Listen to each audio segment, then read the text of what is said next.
Hi అండి. ఇవైతే నిప్పట్లు, పప్పు చెక్కలని కూడా అంటారు కొంతమంది. చాలా బాగుంటాయి, చాలా క్రిస్పీగా, చాలా ఎమ్మీగా ఉంటాయండి. మా అమ్మ మా కోసం సంక్రాంతికి అందరికి పిల్లలకి తినడానికని స్నాక్స్ చేసింది. ఇప్పుడైతే రెసిపీలోకి వెళ్దాం. ఇప్పుడైతే ఒక మిక్సీ జార్ తీసుకొని అందులో అల్లము, పచ్చిమిర్చి వేసుకోవాలండి. కరివేపాకు కూడా వేసుకోవాలి. వేసుకొని తగినంత సాల్ట్ వేసుకోవాలండి. వేసి మిక్సీ పట్టేసుకోవాలి కచ్చాపచ్చాగా.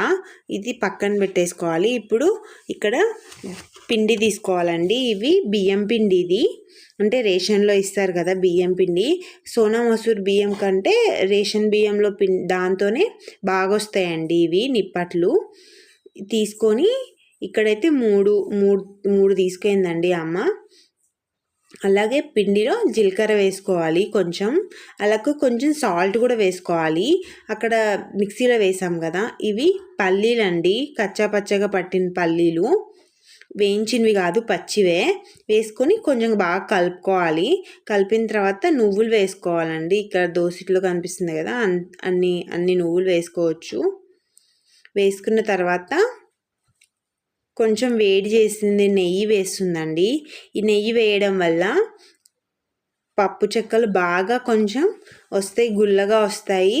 అలాగే మెత్తగా కాకుండా ఉంటాయండి.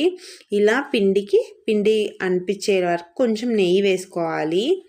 వేసిన తర్వాత మనం ఇందాక పట్టుకున్న మిక్సీలో పేస్ట్ ఉంది కదా, అది వేసేయాలి. వేసేసి ఇప్పుడు ఇంకా బాగా మిక్స్ చేసుకోవాలండి. ఈలోపు మనం కొంచెం పెసరబ్యాళ్ళు నానబెట్టుకోవాలండి. నానబెట్టిన పెసరబ్యాళ్ళు వేసేసుకోవాలి. ఇక్కడైతే పొట్టు పెసరబ్యాళ్ళు వేసిందండి, మీ ఇష్టం.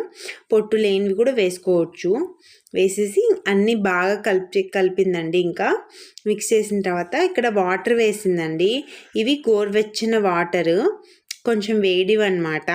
అప్పుడే పిండికి జిగుటు వచ్చి చెక్కలు చేయడానికి చాలా బాగుంటాయి.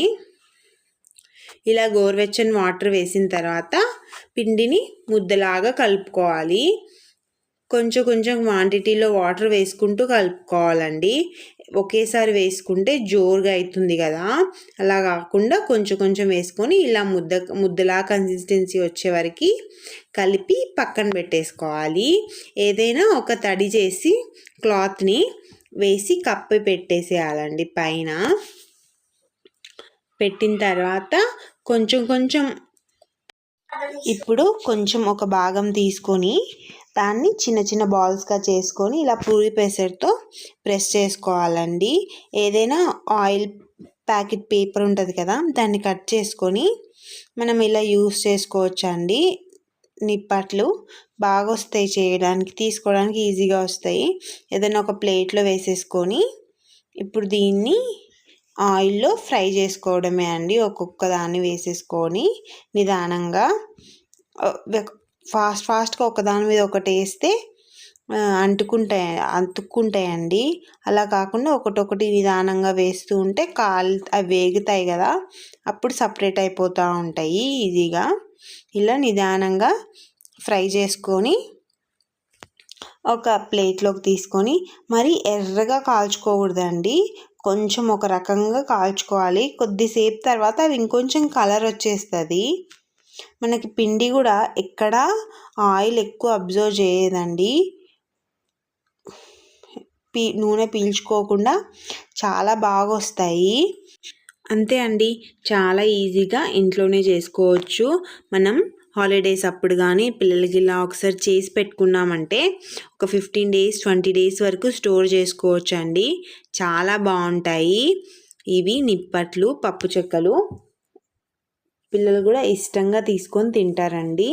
వీడియో నచ్చితే లైక్ చేయండి, షేర్ చేయండి, సబ్స్క్రైబ్ చేయండి.